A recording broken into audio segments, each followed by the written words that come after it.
जय हिंद। आज class 10th Bihar board भूगोल के कुछ महत्वपूर्ण वस्तुनिष्ठ प्रश्नों को सॉल्व करने वाले हैं। तो चलिए शुरू करते हैं आज के वीडियो को। पहला सवाल है, किस राज्य में खनिज तेल को विशाल भंडार स्थित है? यानी किस राज्य में खनिज तेल का विशाल भंडार स्थित है? तो यह स्थित है असम में। क इसका सही जवाब है। भारत के किस राज्य में सौर ऊर्जा के विकास की सर्वाधिक संभावनाएं हैं? तो इसका सही जवाब है ग, राजस्थान में। एशिया का सबसे बड़ा परमाणु विद्युत गृह है? तो इसका सही जवाब है क, तारापुर। ताप विद्युत केंद्र का उदाहरण है? तो ताप विद्युत केंद्र है बरौनी में। यूरेनियम का प्रमुख उत्पादक स्थल है? तो इसका सही जवाब हो जाएगा घ, जादूगोड़ा। जादूगोड़ा यूरेनियम का प्रमुख उत्पादक स्थल है। भाखड़ा नंगल परियोजना किस नदी पर अवस्थित है? यह स्थित है सतलुज नदी पर। प्राकृतिक गैस किस खनिज के साथ पाया जाता है? तो यह पाया जाता है पेट्रोलियम के साथ। कौन सा ऊर्जा स्रोत अनवीकरणीय है? तो कोयला अनवीकरणीय ऊर्जा स्रोत है। प्राथमिक ऊर्जा का उदाहरण नहीं है? तो विद्युत प्राथमिक ऊर्जा का उदाहरण नहीं है। भारत में कोयले का प्रमुख उत्पादक राज्य है? तो भारत में कोयले का जो प्रमुख उत्पादक राज्य है उसका नाम है झारखंड। सर्वोत्तम कोयले का प्रकार कौन सा है? तो एंथ्रासाइट कोयला का सर्वोत्तम प्रकार है। इनमें से कौन लौह युक्त खनिज का उदाहरण है?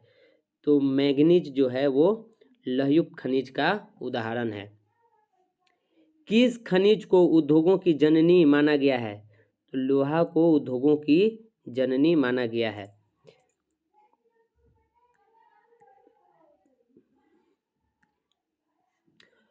कौन भारत का सबसे बड़ा लौह उत्पादक राज्य है? तो इसका सही जवाब है क, कर्नाटक। कर्नाटक भारत का सबसे बड़ा लौह उत्पादक राज्य है। 1 टन इस्पात बनाने में कितने मैग्नीज का उपयोग होता है? तो 1 टन इस्पात बनाने में 10 किलोग्राम मैग्नीज का उपयोग होता है।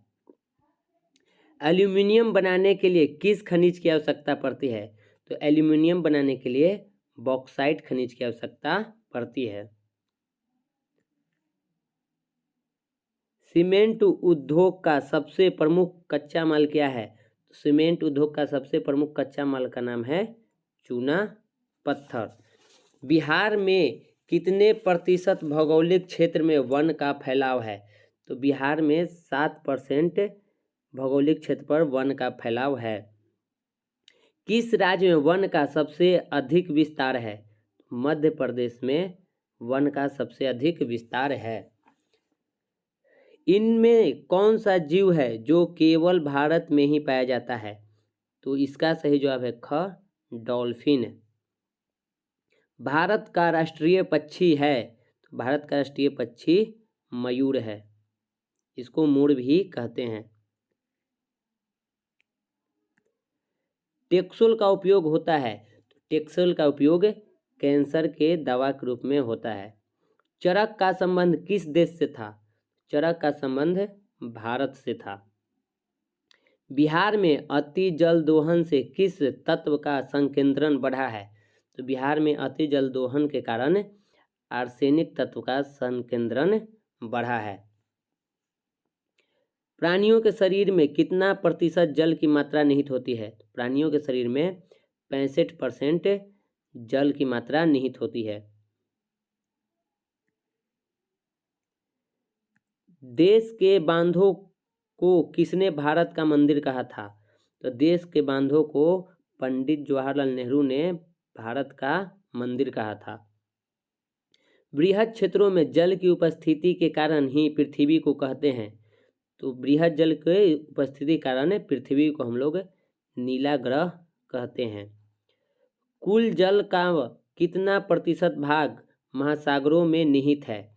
तो इसका सही जवाब है ग, 96.5%। मेढक के प्रजनन को नष्ट करने वाला रसायन कौन है? तो मेढक के प्रजनन को नष्ट करने वाले रसायन का नाम है एंड्रीन। मरुस्थलीय मृदा का विस्तार निम्न में से कहाँ है? तो मरुस्थलीय मृदा का विस्तार राजस्थान में है। सोपानी कृषि किस राज्य में प्रचलित है? तो सोपानी कृषि उत्तराखंड में प्रचलित है। पंजाब में भूमि निम्नीकरण का मुख्य कारण क्या है? तो पंजाब में भूमि निम्नीकरण का मुख्य कारण है अधिक सिंचाई।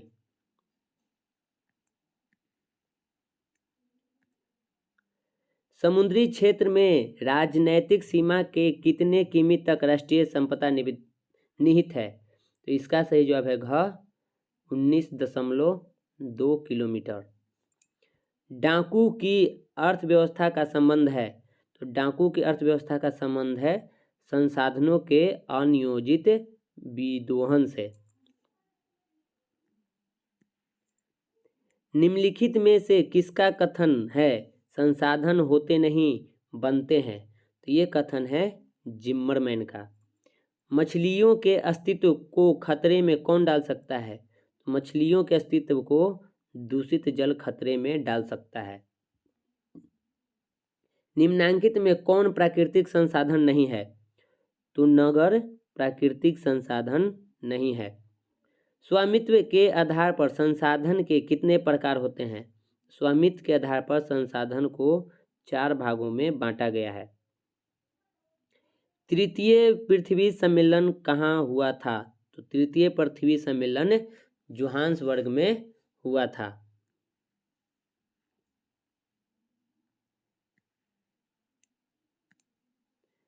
1992 ईस्वी में जो प्रथम पृथ्वी सम्मेलन हुआ था वो किस शहर में हुआ था? तो ये हुआ था रियो डी जनेरो में। क्लब ऑफ रोम ने किस वर्ष संसाधनों के विवेक पूर्ण उपयोग का प्रस्ताव रखा? तो ये रखा गया था सन 1968 में। ग इसका सही जवाब है। चिपको आंदोलन के प्रणेता हैं? चिपको आंदोलन के प्रणेता थे Sundarlal Bahuguna. Small is beautiful नामक पुस्तक के लेखक कौन है?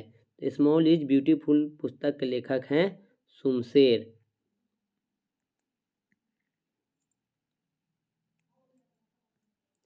द्वितीय पृथ्वी सम्मेलन कब हुआ? तो द्वितीय पृथ्वी सम्मेलन हुआ था 1997 में। सार्वजनिक पार्क एवं पिकनिक स्थल किस प्रकार के संसाधन वर्ग में शामिल हैं?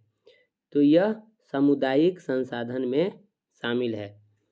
1972 में पर्यावरण संरक्षण हेतु सर्वप्रथम विश्व शिखर सम्मेलन कहाँ हुआ था?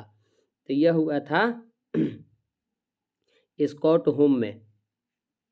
हमारे पास पेट भरने के लिए बहुत कुछ है लेकिन पेटी भरने के लिए नहीं, यह कथन किसका है? यह कथन है महात्मा गांधी जी का।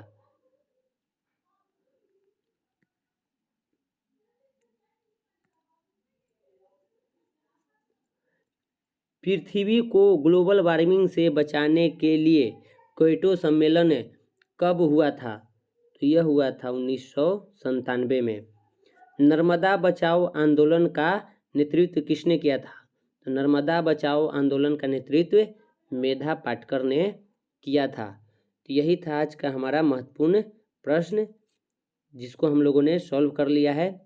तो मिलते हैं नेक्स्ट वीडियो में। जय हिंद।